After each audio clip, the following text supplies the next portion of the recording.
नमस्कार दोस्तों, राधे राधे, जय श्री कृष्णा। कैसे हो आप सभी? मैं ईश्वर से आशा और उम्मीद करता हूँ आप सभी स्वस्थ होंगे, मस्त होंगे, आलावित होंगे और प्रसन्नचित्त होंगे। आज की क्लास का हम आगाज करते हैं। तो एक मोटिवेशनल क्वेट है कि वक्त से लड़कर जो नसीब बदल दे, इंसान वही जो अपनी तकदीर बदल दे। कल क्या होगा कभी मत सोचो, क्या पता कल वक्त खुद अपनी तस्वीर बदल दे। तो आइएगा, हम बात कर चुके थे, आपको थोड़ा सा रिवाइज करा देता हूँ कि veterinary veterinary anatomy veterinary anatomy veterinary anatomy में मैं आपको बता चुका था कि आपको पढ़ना है इंट्रोडक्टरी, मतलब परिचयात्मक पशु शरीर रचना विज्ञान। ठीक है, इसके बारे में मैं बता चुका था। ये ग्रीक भाषा का वर्ड है, ग्रीक भाषा का लैंग्वेज का वर्ड है। इसके जो फादर हैं, फादर कौन थे? वैसिलियस एंडियस। ठीक है ना। ये एनाटॉमी एना प्लस टॉमी से मिलकर बना है, एना प्लस टॉमी से मिलकर बना है। एना का मतलब होता है बॉडी और टॉम का मतलब होता है काटना, कटिंग। ठीक है, मैं एनालिसिस को एना वर्ड को एनालिसिस से जोड़ देता हूँ कि किसी भी चीज का विश्लेषण करना। किसका विश्लेषण करना? बॉडी को कैसे काट करके उसकी संरचना, स्ट्रक्चर एंड स्वरूप को। तो एनाटॉमी की मैं परिभाषा बता चुका था कि क्या परिभाषा बताई थी मैंने कि विज्ञान की वह शाखा जिसके अंतर्गत पालतू पशु पक्षियों के शरीर के विभिन्न ऊतकों और अंगों की संरचना एवं स्वरूप का अध्ययन किया जाता है, उसे क्या कहते हैं? वेटेनरी एनाटॉमी कहते हैं। मैं आपको बता चुका था कि वेटेनरी एनाटॉमी के दो टाइप होते हैं, एक तो माइक्रोस्कोपिक और एक मैक्रोस्कोपिक। माइक्रोस्कोपिक वह होती है जिसमें क्या होते हैं, जिसमें स्मॉल ऑर्गन, बॉडी ऑर्गन का, जिसमें स्मॉल ऑर्गन्स का क्या होता है, स्टडी होती है, वो माइक्रोस्कोपिक होती है, जिसमें सेल और ऊतक आते थे। जैसे मैं बताऊं, इसकी दो ब्रांचेज होती हैं, एक तो होती है माइक्रो और एक होती है मैक्रो। ठीक है, स्कोपिक।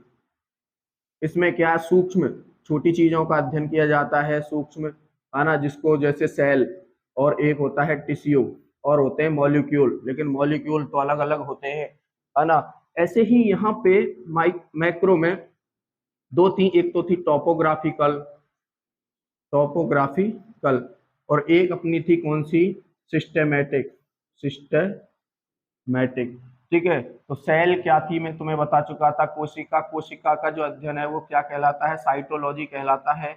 और टिश्यूज का जो अध्ययन है वो क्या कहलाता है? हिस्टोलॉजी कहलाता है, हिस्टोलॉजी। साइटोलॉजी का मतलब मेरे प्यारे दोस्तों होता है कि कोशिकाओं का अध्ययन करना साइटोलॉजी होता है, और ऊतकों का अध्ययन करना हिस्टोलॉजी होता है, औतिक विज्ञान और कोशिका विज्ञान। टॉपोग्राफिकल एनाटॉमी में हमें बताया जाता है कि ऑर्गन का बॉडी के साथ क्या रिलेशनशिप है और कहाँ स्थित है, किस जगह स्थित है, रिलेशनशिप एंड लोकेशन। ठीक है, ये टॉपोग्राफिकल एनाटॉमी होती है।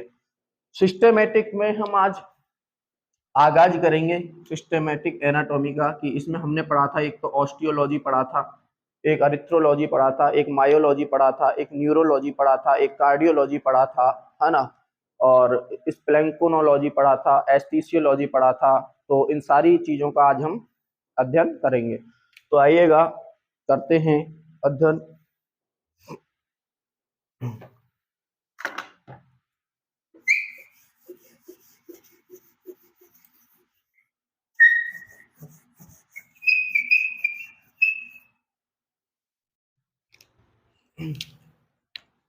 देखो,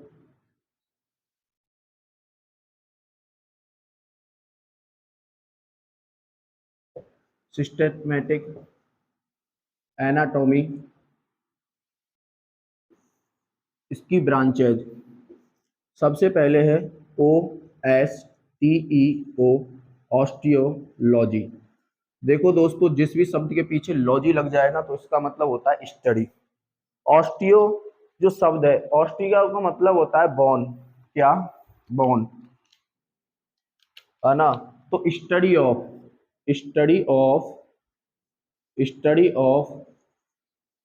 वॉन एंड कार्टिलेज,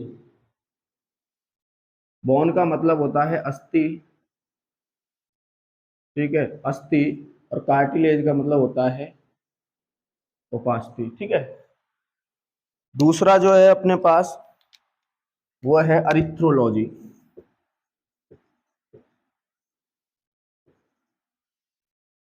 अरिथ्रोलॉजी, तो इसमें स्टडी ऑफ जॉइंट, क्या स्टडी ऑफ जॉइंट क्या होता है?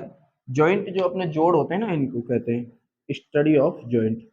स्टडी ऑफ जॉइंट्स, जॉइंट्स का मतलब जोड़, ठीक है। जोड़ों का जहाँ अध्ययन होता है वो कौन सी ब्रांच है? अरिथ्रोलॉजी है, ठीक है। अरिथ्रोलॉजी समझ में आया। तो उसके बाद होता है मायोलॉजी। मायोलॉजी, इनको हिंदी में याद करते हैं, थोड़ा टफ पड़ता है इसलिए इंग्लिश बता रहा हूं मैं, है ना। स्टडी ऑफ मसल्स, जहाँ मसल्स का अध्ययन होता है वो क्या है? मायोलॉजी है ना। ऐसे ही मायोलॉजी के बाद आती है अपनी neurology.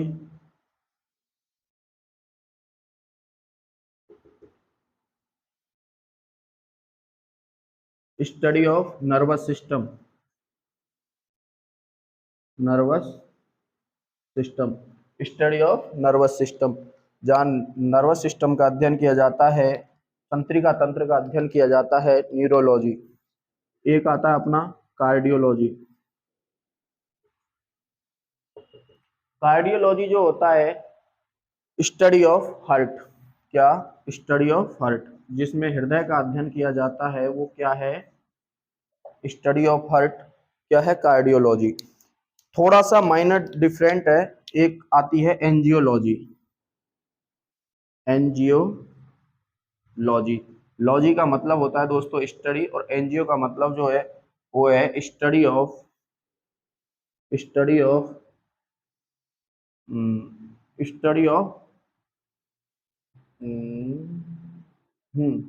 Study of heart, H E heart and blood vessels, blood vessels and lymph system, and lymph system, कि जिसमें जिसमें किसका अध्ययन किया जाता है? वाहिनियों का, हृदय और वाहिनियों का, और लसिका तंत्र का जिसमें अध्ययन किया जाता है वो क्या है? एंजियोलॉजी है। तो अपनी कितनी ब्रांचें हो गई? 1 2 3 4 5 6, अपनी 2 ब्रांचेज हैं। और यहाँ से एलएसए में क्वेश्चन भी पूछा गया है काफी बार, तो इनके बारे में आ जाइए बात करते हैं।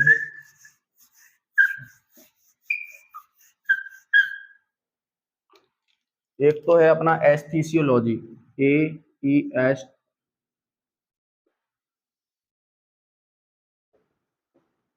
एस्थीसियोलॉजी जिसे कहते हैं ज्ञानेंद्रिय विज्ञान। इसमें जो है हमारा सेंसरी सिस्टम का अध्ययन किया जाता है, study of sensory system, study of sensory system, ठीक है। सेंसर सिस्टम का, ज्ञान इंद्रियों का अध्ययन किया जाता है, ज्ञान इंद्रिय तंत्र का अध्ययन किया जाता है ना। ज्ञान इंद्रियों का अध्ययन किया जाता है वो क्या है? एस्थीसियोलॉजी होती है। सेंसरी ऑर्गन मान लो, है ना, ज्ञान इंद्रियों का, या स्टडी ऑफ सेंसरी सिस्टम, है ना। एक है अपना, ये इंपॉर्टेंट है, इंपॉर्टेंट लगा लेना, एलएसए में हर बार क्वेश्चन, मतलब काफी बार यहाँ से जो जनरल बेसिक में से पूछा गया है, तो इससे इनसे 2 से पूछा गया है। और एक होती है स्प्लेन्कोनोलॉजी, ठीक है, स्प्लेन्कोनोलॉजी, स्टडी ऑफ सिस्टम, मतलब इसमें विभिन्न तंत्रों का, ऑर्गन्स का जो अध्ययन किया जाता है। स्टडी ऑफ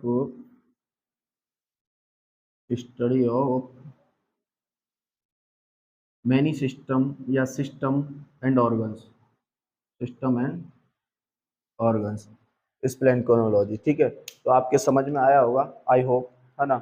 अब इसके बाद जो है तुम्हारी टर्मिनोलॉजी आती है समझने के लिए, है ना। तो टर्मिनोलॉजी आती है, हाँ एक चीज बता दूं आपको मैं, सभी ध्यान दो, कि कुछ भी है, देखो एक आजकल का जो एक सिस्टम हो गया है कि 1/4 1/2 0 और 2 बराबर 4 कि किसी भी चीज को हम 1/4 समझ रहे हैं और आधा ध्यान दे रहे हैं, समझ रहे हो, उसका जो प्रभाव है ना वो 0 है और दिखा हम दोगुना रहे हैं। तो ऐसा ना करें, ध्यान दें, पूरा ध्यान दें, है ना। तो आज की क्लास को हम यही विराम देते हैं और नमस्कार। चैनल को सब्सक्राइब करें, लाइक करें और सपोर्ट करें, है ना। मेरे को एक बात याद आ रही है कि हम आगे कौन सा टॉपिक जो है स्टडी करने वाले हैं, वो उस टॉपिक का हमारा नाम होगा मतलब ऑस्टियोलॉजी। ऑस्टियोलॉजी में फिर सबसे पहले हम टर्मिनोलॉजी पढ़ेंगे। टर्मिनोलॉजी क्या होती है, बोन्स को आइडेंटिफाई करने के लिए, है ना। ठीक है।